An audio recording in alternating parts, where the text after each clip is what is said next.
how do you suggest that coaches who are not psychologists can integrate these practices into their training programs?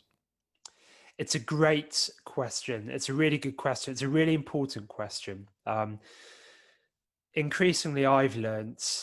I think when I started out, I probably had this big ego and thought, I can go in and I can help any athletes perform at their best. And very quickly, would sort of get shot down because, yeah, okay, of course I could help athletes, do stuff better and use these principles to, accelerate their learning, perform better under pressure, stuff like that. But I very quickly realized that if I wanted real impact, if I wanted true long lasting impact, I had to work with the coach as well. Because if I was using, one set of language and the coach was using another set of language, what's the point? It creates this kind of inconsistency.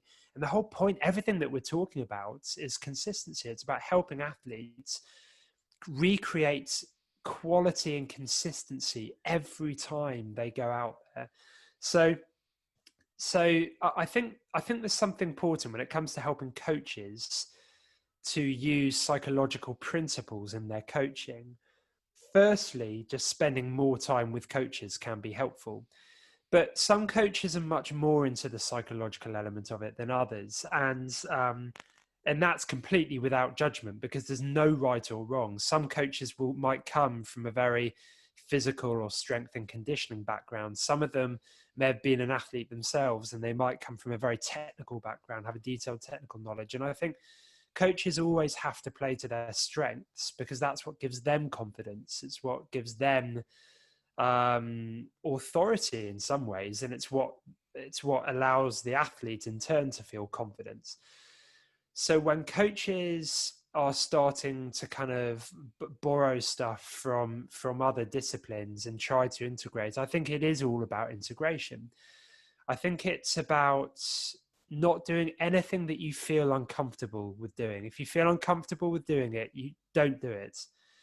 At least go away and prepare a session or get advice to the degree which you now feel, yeah, I feel like that's part of me, my coaching style.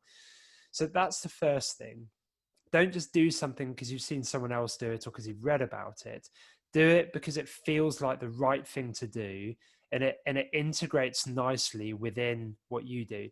If it's so alien to what you do, but it's really important for the athletes, but you just don't feel comfortable doing it, get someone else in to do it. That's what I would say. That's when you can use consultants, you can use people to sort of come in and just, lend a bit of a hand. What else?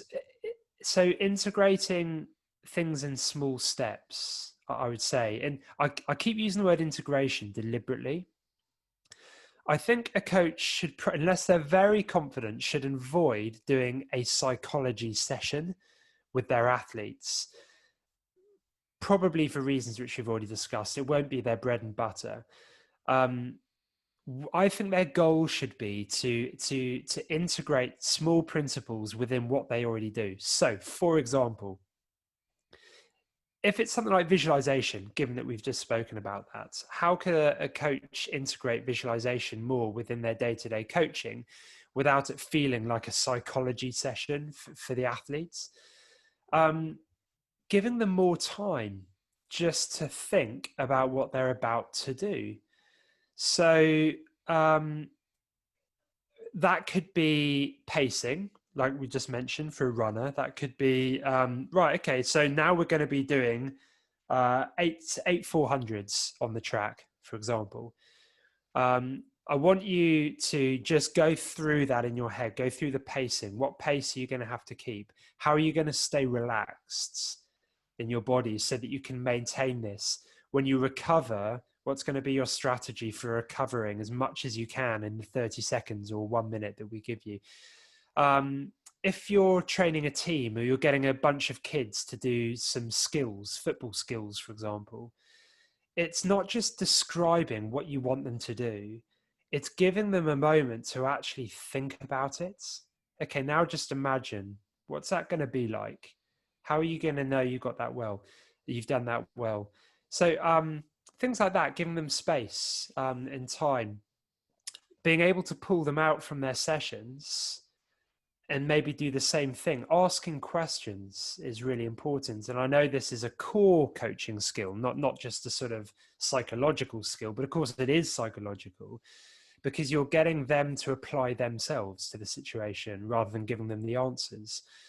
So I have what I call the press pause principle, which is the moments that an athlete is starting to either lose control, lose patience, get frustrated, and or tense up or doing anything that doesn't represent good, and they're moving further and further away from good. I always encourage the coach just to press pause, encourage them just to take a few deep breaths, just recenter yourself, and ask a couple of questions. First question, what do you notice? What's going on? And not just what do you notice in the outside world, because most people will say, oh, well, I'm missing the targets, or, I'm not doing very well, or, they'll describe what they notice in the outside world, but also encourage them to notice what they notice internally. What are you noticing inside yourself? How are you feeling? Because they probably haven't realized that they're getting frustrated. They're getting impatient. They've started to rush.